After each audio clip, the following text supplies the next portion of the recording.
2 minggu yang lalu kebetulan menyempatkan datang ke sebuah wilayah di Maluku Utara, tepatnya di Pulau Halmahera. Melihat banyak perubahan di sana, di mana terakhir kali ke sana mungkin lebih dari 10 tahun yang lalu, saya cukup surprise. Sekarang, ketika ke wilayah Lelylef, mendadak wilayah tersebut menjadi kota tambang dan pemrosesan nikel yang luar biasa sibuknya. Dengan wajah manusianya, semuanya beda dengan manusia lokal yang saya lihat 10 tahun yang lalu di wilayah yang sama. Ada banyak perusahaan dan mata saya fokus ke satu saja. Daripada fokus ke 4 perusahaan Tiongkok bikin sakit hati, mending atu aja, Tingsan Holding. Dalam 1 tahun diperkirakan lebih dari 800.000 ton nikel keluar dari pelabuhan pribadi milik perusahaan Tiongkok Tingsan Holding. Isi kepala seorang bosman yang bodoh ini langsung menghitung, kalau harga nikel 1 ton $23.000, bulan Maret kemarin bahkan sampai $50.000 per tonnya. Wis, kita asumsi $23.000 saja per ton. Tingsan itu mengirim NPI atau nickel pig iron dengan kadar 12% nikel.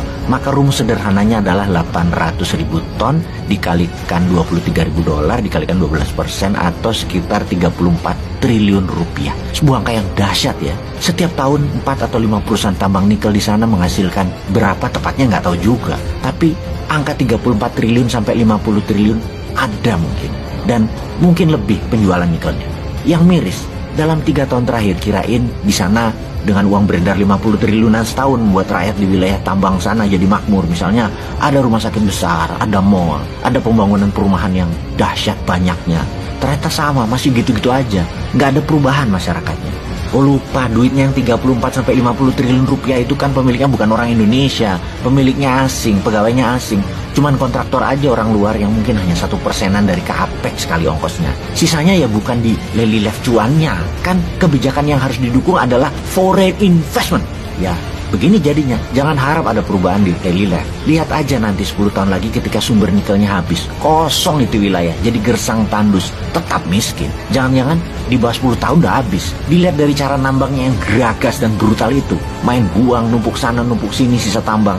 Alat berat masuk, gaspol, nggak pakai strategi tambang yang sehat. Gerakannya kayak ngejar target, aji mumpung, sikat. Alat pabriknya pun rasanya bekas. Sehingga nanti kalau nikelnya sudah habis ya tinggal besi tua, ya tinggalin aja. Hebat ya mereka itu, hebat sekali mereka. Terus cara memajaknya bagaimana ya? Ini negara untung apa enggak ya Indonesia ini? Jangan-jangan nggak jelas juga hasil pajaknya. Orang nggak ada pejabat penting negara kok di sana. Bahkan kontraktor mengeluarkan alat berat dari kapal Tiongkok tanpa surat, tanpa bea cukai. Karena pelabuhan laut itu milik Tingsan langsung. Hanya pakai kunci kontak, starter, greng, keluar aja tuh alat berat dari Tiongkok, langsung dipakai. Oh lupa, ada pembangunan kok di sana. Di depan kantor Huawei di Lelylef tersebut ada landasan pesawat terbang pribadi langsung dari Tiongkok yang panjangnya rasanya bisa dituruni oleh Jumbo 747. Mungkin hampir 3 km panjangnya. Ini private area loh, tapi itu asumsi gua aja, lebay. Kurang lebih mungkin 2 km mah. Pesawat Bombardier atau Gulfstream mah bisa landing dan take off. Oh iya, mau nanya, pajak dari beginian ada di APBN itu di kolom mana ya? Biar rakyat tahu negara dapat berapa dari sisi pajak. Capek rakyat diperes-peres pajak terus sementara yang gede-gede beginian dapat nggak tuh negara? Duh, keingetan aja. Kalau perusahaan tadi milik rakyat atau pengusaha Indonesia, pasti harta kekayaannya buat membangun tanah air ya. Oh tetapi lupa lagi bosman ini. Kan didoktrin orang Indonesia tuh nggak punya duit, nggak punya modal. Jadi kalau membangun harus pakai hutang. Dan nggak bakal nambang nikel itu pengusaha Indonesia. Lah hutang kok berani, printing money kok nggak berani sih bos. Kan ada underlying proyeknya. Ya nikel pig iron itu dan tambang nikel. Bagaimana sih mikirnya? Ya print aja kasih pengusaha lokal. Kalau asing yang punya proyek duitnya, kalau dikatakan 1 tahun Indonesia menjual 300 triliun rupiah dari berbagai wilayah, bukan dari wilayah Halmahera aja, termasuk dari Sulawesi dan lain sebagainya, itu uangnya Tiongkok, bukan uangnya si Wakidi, bukan uangnya si Paijo, bukan uangnya Daeng, bukan uangnya Buyung, uangnya Tiongkok, paham ya? Karena semuanya Tiongkok. Gak bangga harusnya pejabatnya, karena selain uangnya Tiongkok yang banyak, tanah air sumber daya alamnya habis dalam 10 tahun lagi tinggal galian tambang rusak. Ada lagi yang kita bikin gerah. Gua ding yang gerah, bahasa rupiah mah nggak gerah. Tetap harus mengabari masyarakat bahwa di sana tuh baik-baik aja, nggak ada sumber alam yang dikeruk banyak, hanya dikit doang. Tetaplah fokus pada pemilihan presiden, gosip politik dan gosip artis. Fokus ke sana ya wahai masyarakat. Janganlah menambah isi kepala masyarakat dengan data-data sumber daya alam yang nggak penting ini. Nggak penting. Yang penting tuh artis, yang penting tuh politik. Oh, apa yang buat gua gerah? Karena yang dibayar hanya NPI nickel pig iron.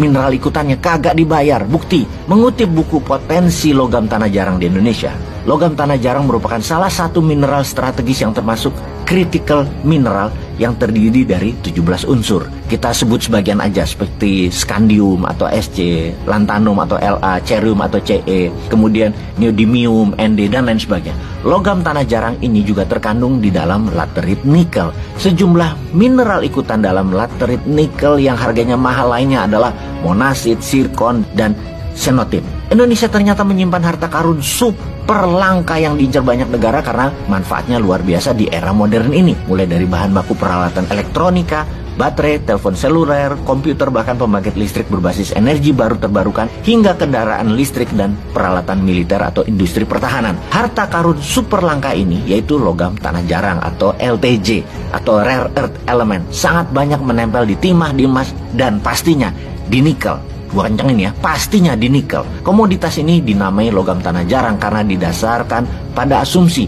yang menyatakan bahwa keberadaan logam tanah jarang ini tidak banyak dijumpai. Namun pada kenyataannya, logam tanah jarang ini melimpah di tanah air Indonesia, melebihi unsur lain dalam kerak bumi. Yang bersyukurnya adalah pejabat Indonesia itu tidak peduli akan hal ini. Siapa yang bersyukur? Ya Tiongkok, siapa lagi?